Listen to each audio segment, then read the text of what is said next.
आज इस खास बुलेटिन में हम बात करेंगे ब्लड मून को लेकर। सावधान, आ रहा है ब्लड मून।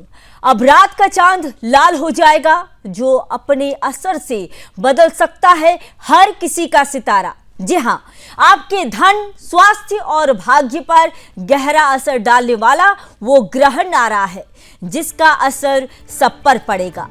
क्या वृद्ध, क्या बच्चे और क्या गर्भवती महिलाएं। रहस्यमयी रेड मून का प्रकोप सब पर पड़ने वाला है। संपूर्ण भारत में खग्रास रूप से चंद्र ग्रहण 7 सितंबर को रात्रि 9:57 पर शुरू होगा। इसका प्रारंभ मध्य तथा मोक्ष देखा जा सकता है। इसका चंद्रबिंब पश्चिम दक्षिण से ग्रसित होकर उत्तर पूर्व से मुक्त होगा।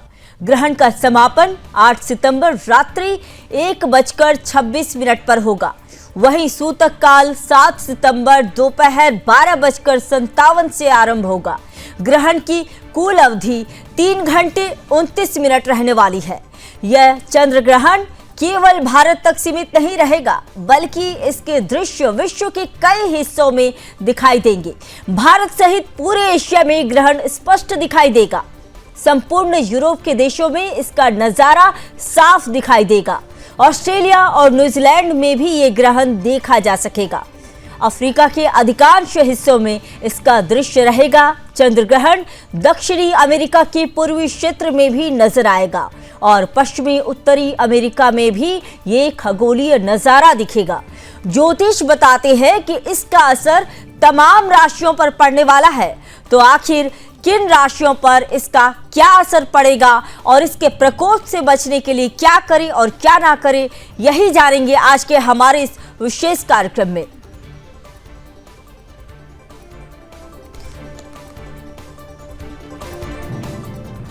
तो इसी पर बात करने के लिए, इसी पर चर्चा करने के लिए मेरे साथ जुड़ चुके हैं डॉक्टर पुरुषोत्तम कुमार शास्त्री जी, ज्योतिषी है।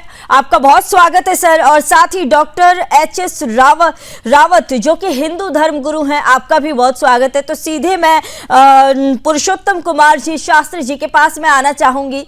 आपसे मेरा यही सवाल है पंडित जी कि ब्लड मून को हिंदू धर्म में कैसे देखा जाता है, और साथ ही इसके पीछे कोई पौराणिक कथा भी है क्या?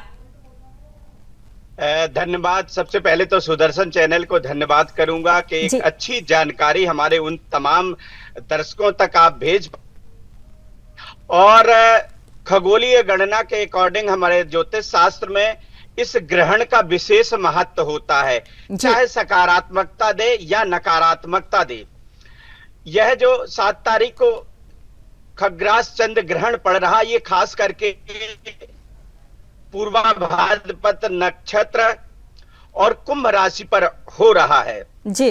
तो तमाम राशि वाले जातकों के लिए, जी, तमाम राशि वालों के लिए किसी राशि को ये शुभ भी है तो किसी के लिए अशुभ फल प्रदान करने वाला होता है।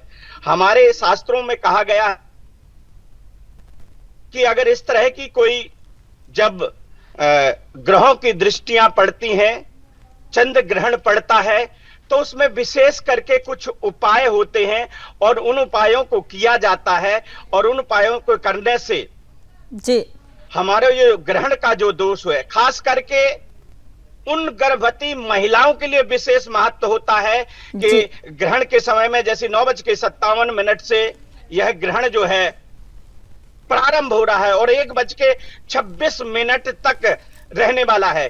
तो इसमें जो कोई बुजुर्ग हैं या अस्वस्थ हैं, बीमार हैं, तो वो भोजन ना करें। और कहा गया है कि सूतक काल यानी 12:57 पे सूतक आरंभ हो रहा है, यानी दिन में 9 घंटे पहले सूतक आरंभ हो जाता है और उस सूतक में ही भोजन इत्यादि का परित्याग किया जाता है। और अगर कोई बीमार है या अस्वस्थ है और उसके लिए वर्जित नहीं होता, पर उसमें तुलसी का या कुश, जिसको डाभ बोला जाता है, ये भी उस पर रख करके भोजन कर सकते हैं।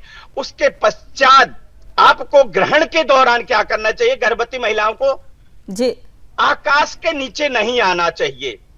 इसमें जो खास करके गर्भवती हैं, क्योंकि गर्भ को खंडित होने का प्रभाव होता। आप देखते हैं कभी किसी का आंख कमजोर हो जाना, तो किसी का ओंठ कमजोर हो जाना, तो किसी की आंख कमजोर हो जाना।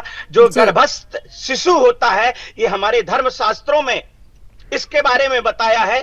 तो गर्भ अवस्था में अगर कोई लोग हैं तो उन्हें खास करके हमारी माताओं बहनों को विशेष ध्यान रखना होता है। और ग्रहण के दौरान में भगवान ओम नमो भगवते वासुदेवाय नमः इन मंत्रों का जाप करना लाभकारी होता है। और संकल्प करके एक कांसे के कटोरे में घी है, चावल है, चीनी है, ये संकल्प करके रखते हैं और अगले दिन स्नान करके यह जो ग्रहण है का दान है ब्राह्मण को दिया जाता। दूसरा जो दान है जी वह स्वीपर को दिया जाता। जैसे आटा है, नमक है, झाड़ू है, पुराने कपड़े हैं, ये जो है दिन ग्रहण के बाद में स्वीपर को दिया जाता। किसी की कुंडली में राहु और चंद्रमा एक साथ बैठा हुआ है तो उनको जो है राहु और चंद्रमा ग्रह का जाप करना चाहिए, तो इससे ग्रहण दोष से मुक्ति मिलती है। बिल्कुल ठीक है पुरुषोत्तम जी, मैं आपके पास वापस आती हूँ। हिंदू धर्म गुरु भी मेरे साथ जुड़े हुए हैं,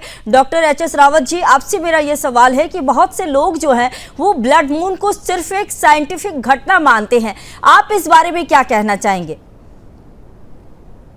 देखिए संगीता जी, साइंटिफिक घटना तो है, क्योंकि हमारे यहाँ पर एस्ट्रोनॉमी जो है ना जी, एस्ट्रोलॉजी बनी हुई है। और हमारे जो ऋषि मुनि थे वो एस्ट्रोनॉमी के बहुत बड़े जानकार थे और उसी से साइंस का विकास भी हुआ है।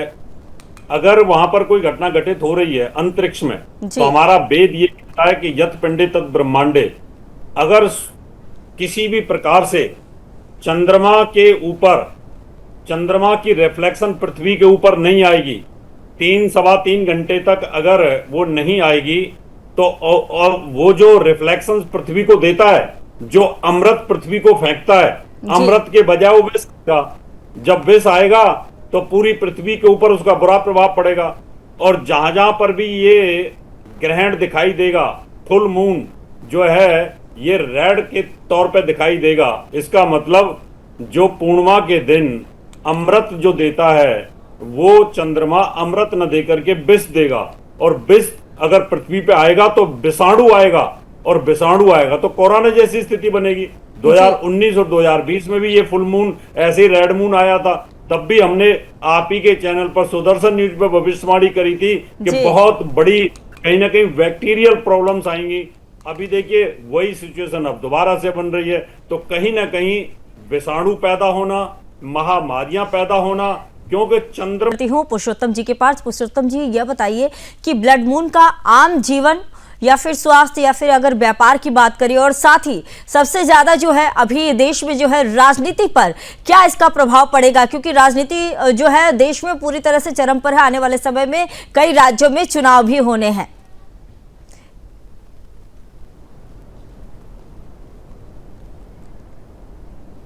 पुरुषोत्तम जी आवाज आ रही है आपको? जी जी आ रही आवाज मैम। जी मेरा सवाल दोबारा एक बारी। जी मेरा सवाल यह था कि ब्लड मून का आम जीवन, स्वास्थ्य या फिर व्यापार या फिर राजनीति पर क्या प्रभाव पड़ेगा। जैसा कि देखिए देश में अभी राजनीति भी चरम पर है, कई राज्यों में आने वाले समय में चुनाव भी होने हैं। देखिए हमारे में एक पुरानी बड़ी कहावत है कि एक पाख दो ग्रहणा, यानी एक ग्रहण जो है पूर्णमासी में लग रहा और एक अमावस में लग रहा। बेशक वो इंडिया में ना हो, पर कहीं ना कहीं ग्रहण है। और कहते एक पाख दो ग्रहणा राजा मरे यसेना। ऐसे में जब एक पक्ष में दो ग्रहण पड़ते हैं तो अचानक से भूचाल आना। अब आप जैसे देख रहे पंजाब की क्या स्थिति बन रही है, ये ग्रहण दोष का प्रभाव होता है। और अचानक से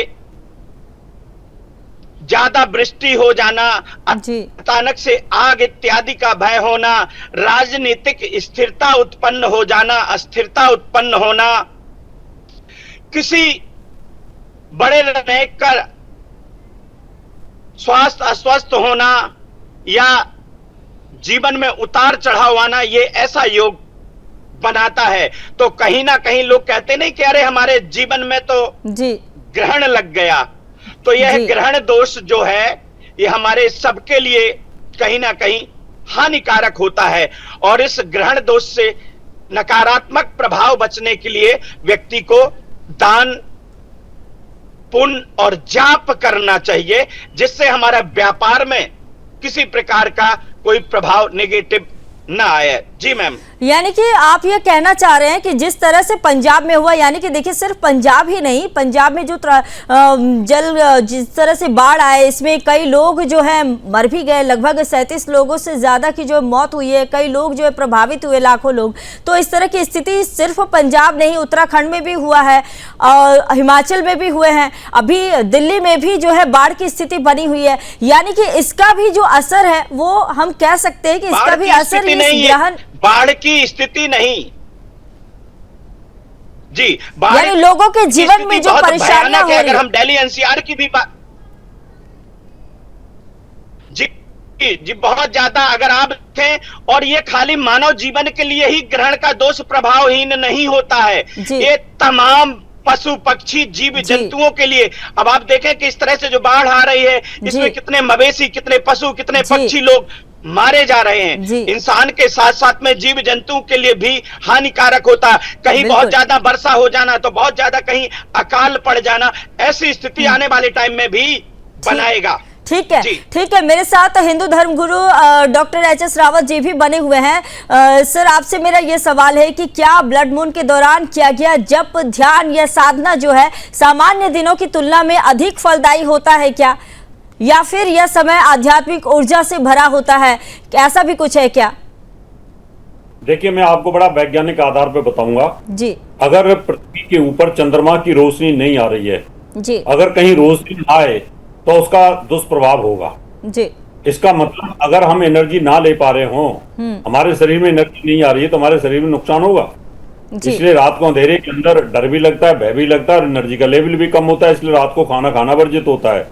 इसलिए जब ये जो ब्लड मून होगा उस समय हमारी बॉडी का एनर्जी लेवल कमजोर हो जाता है, क्योंकि चंद्रमा की रोशनी और चंद्रमा की किरणें हमारे शरीर को, हमारी इंद्रियों को नहीं मिल पाती हैं। तो उस समय साधना करने का विधान होता है, उस समय तप करने का विधान होता है, उस समय मंत्र करने का विधान होता है, जिससे बॉडी का एनर्जी लेवल हाई रहे। तो जिस समय पर 9:57 से अगर ये ग्रहण चालू होगा उस समय से लेकर के और रात के 1 बजे तक, जब तक इसका समापन नहीं होता तब तक आपको मंत्रों का जाप करते रहना चाहिए। अब लोगों में एक बहुत बड़ी गलतफहमी है, बहुत सारे लोग बोलेंगे चंद्रमा का भी मंत्र जाप करो और राहु का भी मंत्र जाप करो, लेकिन ऐसा नहीं है। राहु के कारण उसका ग्रास काल है, राहु उसकी छाया को रोक रहा है, उसकी किरणों को रोक रहा है। राहु से चंद्रमा को डर लगता है, इसलिए राहु के मंत्रों का जाप करते रहना है लगातार। और सफेद कपड़े पहन करके अगर आप करेंगे तो आपको ज्यादा लाभ मिलेगा, क्योंकि चंद्रमा सफेद रंग का कारक होता है। तो आपको अपने बॉडी के अंदर सफेद रंग को ज्यादा बढ़ाना है, नीले रंग को कमजोर करना है और राहु के मंत्रों का जाप करना है। और जब ग्रहण समाप्त हो जाए तो उस समय राहु से संबंधित चीजों का दान भी करना होता है, जिससे राहु देवता शांत हो। और चंद्रमा के ऊपर जो जोर पड़ रहा है, चंद्रमा जो ग्रास काल में है, जो चंद्रमा ग्रहण काल में है, तकलीफ में है, उसको हमारे शरीर के अंदर मजबूत करना होता है। इसलिए ग्रहण काल में जप, हवन, तप, इन सब चीजों का विधान बोला गया है। और उसके बाद फिर कपड़ों समेत स्नान करके उन कपड़ों को किसी को गर्म पानी में धो करके दान दे दिया जाता है। तो पुरुषोत्तम जी और साथी रावत जी, आप दोनों का बहुत धन्यवाद। आप जुड़े और आपने बहुत सारी महत्वपूर्ण जानकारियां दी, लेकिन समय की कमी होने की वजह से इस चर्चा को आगे हम कंटिन्यू नहीं कर पा रहे हैं, इसके लिए माफ कीजिएगा। लेकिन दर्शकों को जो आप लोगों ने जानकारियां दी वो बहुत ही जरूरी थी। तो देखिए, ये महज ग्रहण नहीं है, यह एक खगोलीय चेतावनी है जो बताएगी कि किसका तारा चढ़ेगा और किसकी किस्मत डूबेगी। फिलहाल के लिए इस खास बुलेटिन में इतना ही। देश दुनिया की तमाम खबरों के लिए बने रहिए सुदर्शन न्यूज के साथ। जय हिंद।